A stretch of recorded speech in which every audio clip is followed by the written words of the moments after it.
What is up, guys? Brittany here with Brit's Hobby Shop, and today I'm going to be talking to you about errors and fake errors. So this is going to be part 3 of the videos that I've been doing recently, showing you guys different coins that you may potentially think are errors and they actually are not. So let's get into the video. All right, guys, so first off, I want to show you this penny that looks like it could be a potential error. However, it is not. This is not something that would happen at the mint. This is something that happens when a human does something to mutilate a coin, whether it's running it over with a car, scraping it against some sandpaper or some kind of cement. This is what you get when that happens. So be aware for these types of coins. People trying to sell these online, these are not errors.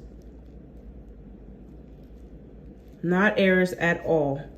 This is something that was done by a human. And so please do not buy this. Next up, we have this type of coin, which is crazy.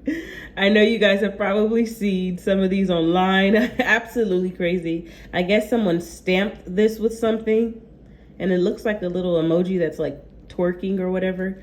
But this is not something that is done by the mint. This is something that is done by humans. Someone stamped this.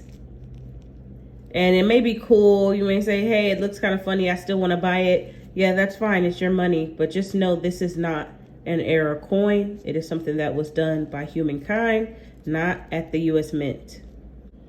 Okay, guys, so I hope you enjoyed this video. Don't forget to like, comment, and subscribe. Share this with someone. Make sure you continually check your coins. Happy hunting, and I'll see you in the next video. Peace.